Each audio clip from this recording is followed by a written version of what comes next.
listening to the Exitology Unlock Your Profits, Unlock Your Potential show on the #1 global business talk and news network on the internet, IBGR, International Business Growth Radio, the world of business at your fingertips. Today's episode, we've been talking about getting to the promised land. And a few moments ago, we were talking about one of the questions that a lot of folks ask as they're getting the exit itch, and that is, aren't I meant for so much more? Well, we're going to assume that you are.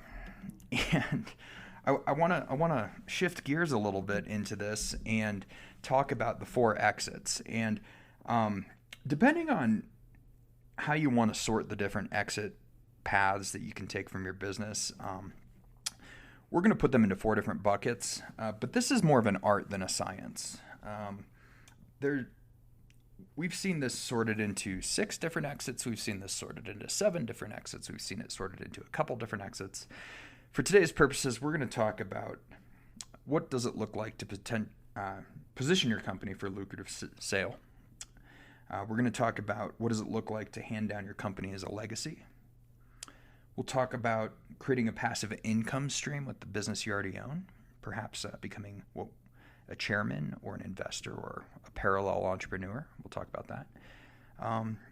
And we'll talk about one that's a lot more common than people want to know, but we'll talk about going bankrupt. And we will invite you to use a piece of your brain called the conscious part of your brain to consciously go bankrupt, or perhaps at least go through an orderly liquidation of your company. And so our first story is one about maximizing your business for the sale.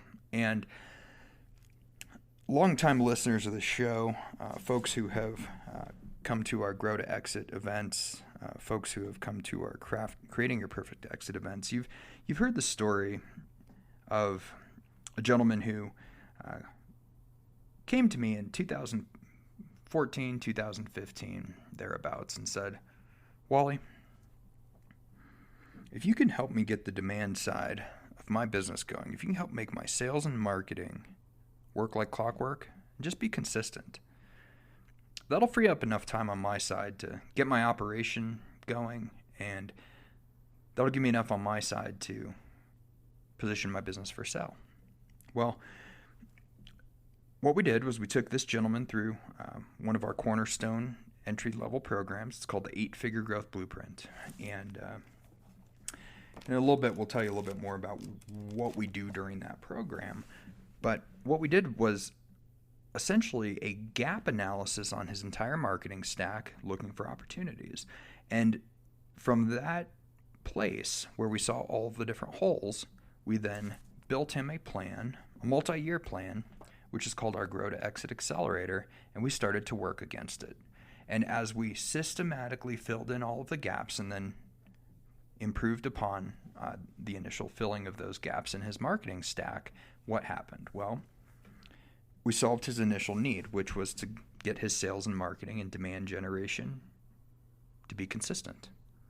And I'm not talking knocking anything out of the park. I'm not talking anything, that you're going to hear on Funnel Hacking Live or any of these kind of garbage places. But, I'm talking about just real life stuff, best practices, and about 2.5 years in, things were clicking along pretty good. And so I want you to notice it didn't happen overnight, but it didn't happen over that long of a period of time either, right?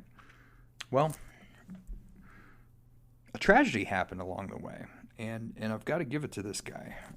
He called me up and he said, my wife died. I said, oh. He said, it was my wife's and I's life dream to build this business and then retire together. I said, well, what are you going to do? He said, what we need to do is we need to just hit time out. He's like, Wally, I need 90 days. I need to regroup, get my ducks in a row, and then we'll be back in touch. So I've really got to give this gentleman credit for seeing the whole process through, because he got back together with me 90 days later and we kept working the plan. the original plan that he'd come to me with. And he saw it the whole way through. And if you've been listening to these episodes, you'll notice that he got hit with some disruption and he got hit with some death. And you have an 80% chance of those types of things happening to you every 5 years. And so he stuck it through, and that's why he's not a statistic, not one of the bad statistics at least. It was about this time of year, a few years ago, called me up and he said, well, guess what? I've sold my business to new owners. Mission accomplished. And we shook hands and we made sure that the new owners had everything that they needed and they inherited all of these systems and our services were no longer needed. We parted ways as friends. We parted ways, mission accomplished. And this is awesome, right? This is exit number one. This is selling to an external buyer. The operations bench kept all of their jobs. The new buyers had a true value that was transferred to them. And that's the key of transferable value. Awesome, right? Let's talk about a different type of exit. Selling internally. Now, this could look like selling to, you hear the word succession planning a lot. But this could look like a management buyout. This could look like an ESOP, which is an employee stock option plan. This could look like an orderly transition and rolling buyout to the next generation. And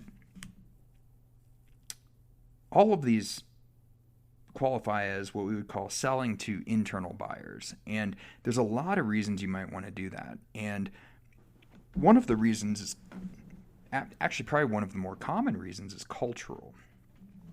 And it reminds me, in a former life, I lived in Fort Collins, Colorado.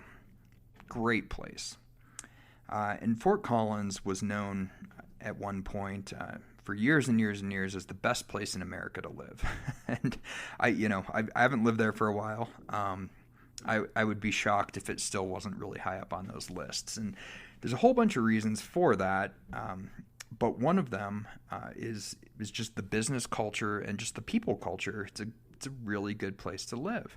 And there was a beer brewing company that, if you drink beer, you've probably heard of them. They're New Belgium Brewing Company, the folks who make Fat Tire and things of that nature. And New Belgium was started in the early 90s in Fort Collins. And I remember distinctly actually going on a tour of their brewery, I can't say that word, sometime around 2000, the year 2000. And I remember that I doubled the size of their brewery. And to give you a sense, they had done that because they had just opened the California market.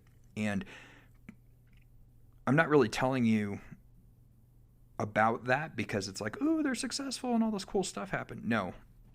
I'm going to tell you about how you got from the second floor back down to the first floor if you wanted to. It's through a slide. As in, like, do you remember being in third grade and taking a metal slide? Yeah, they have one of those in the brewery. So the reason I tell you that story is because it's funny.